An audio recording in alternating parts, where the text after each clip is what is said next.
Time to take a look at what's new for Warframe, week commencing the 3rd of October 2022, and we will start as we always do, even though this is going to be slightly longer than normal because there's more than just the usual things resetting this week. For Nightwave Elite Act, complete a survival mission reaching at least 30 minutes and collect 20 different types of resources. Railjack is easy for finishing that off. Normal acts, mine 6 rare gems in the Orb Valis, complete an isolation vault mission in the Cambion Drift on Deimos, complete 3 mobile defense missions, gain a total of 5,000 standing across all syndicates. Any, really, just get 1 to plus 5,000, really doesn't matter, that is ridiculously easy, and kill 30 Xmas enemies. Cred offerings, there will be the usual Nahel's Orb Elite, 10,000 Covert, 5 Nightan, Extract, 4 Band Ports, Catalyst, Reactor. There is the Lens Solstice skin blueprint. It doesn't cost that much to build and is probably the best skin for that weapon, but we're all kind of waiting for the Tenet version of said weapon. Ureli's alternate helmet is there. Nice timing.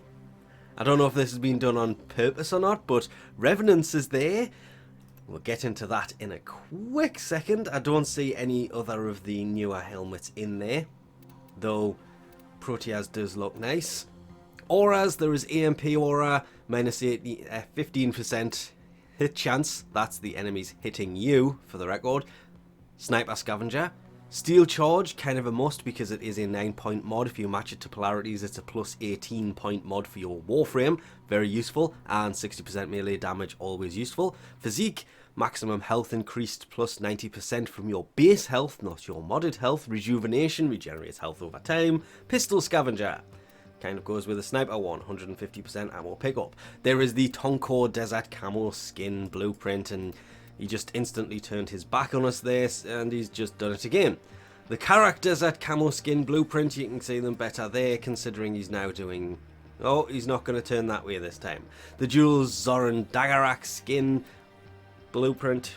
These are all blueprints to build the skins, because that's how they used to do it in the alerts. Fragor Brock skin is there. There is the Emissary Ornament, Landing Craft decoration, the Plinks Shock Camo skin blueprint, the Jaw Sword. This, however, is the actual weapon. This is the blueprint to build the Jaw Sword. The Exergus Shock Camo skin blueprint augments Loki's Decoy. Well, Loki's Decoy Augment. Don't know why I did that. Excalibur's Slash Dash Augment, the Grikata Ammo Efficiency Augment on Headshot. Yeah, it needs to be a little bit longer than 0.5 seconds. Ambush Optics, minus 50% zoom for the Rubico, the Prisma Augment for Mirage, and Ember's Fire Blast Augment. If you have completed the Veilbreaker quest, that means Kahl's Garrison's Break Norma mission has reset now, which is great. Sneaky Sabotage. Kind of like, well, it is the first mission that he brought. Hopefully they do the hotfix they said they were going to do that allows you to do 5 veils across multiple missions. But there's the cash again, so that's here. Get 5 kills within 3 seconds, complete the mission in under 15 minutes. That one was quite annoying. Collect 5 Dino Stamps, already mentioned that one. And obviously there's the complete the mission without dying. The only problem with this mission is... well, no guns. You kind of start it melee only. But don't worry, you will be given a gun like 3/4 of the way through the mission because there is a big boss at the end of that to take down. Not going to spoil it too much. Then obviously there is the Archon hunt. This is also now resetting at the same time, even though according to this it actually reset earlier in the day. Which, that should be... There's no timer for... the Break and Armor missions. It's usually here. Anyway, this is also reset. The bonuses, mine is for Gora and 2 pretty okay, but still useless with 300% damage weaponry. Gora, however, is pretty decent. Does work on the primes. This week, of course, will be a Azura Archon Shard. Again, I'm pretty sure that's the one that was there last week with a 20% chance. Sabotage, not so hard. Defense... actually, this is much easier than last week's and the week before, because that interception last week wasn't so bad. The one before, however, that gave me a few problems. Defense, so much easier. Heading over to see Teshin when it finally loads in for the Steel Path Honor store. Well, it's not the Umbra Forma, sadly it is a kit gun Riven mod.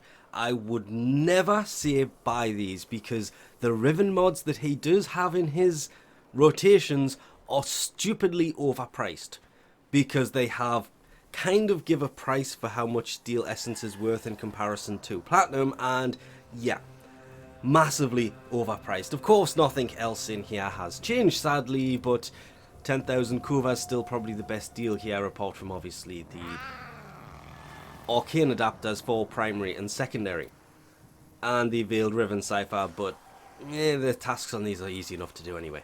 And before you go turning this off, there is more to come.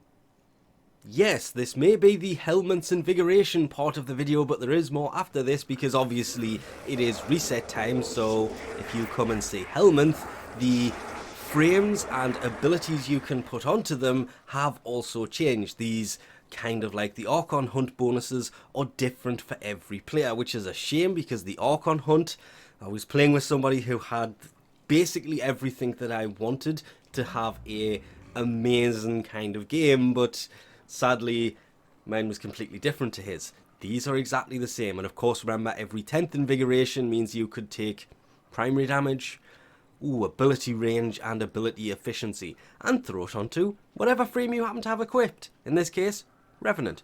Of course, Revenant Prime Access will be starting and opening, however you want to put this, on the 5th of October, of course bringing the Tatsu Prime you can see there, and the Phantasma Prime that, well, after going back and using the Phantasma, is actually a way better weapon than I thought it was.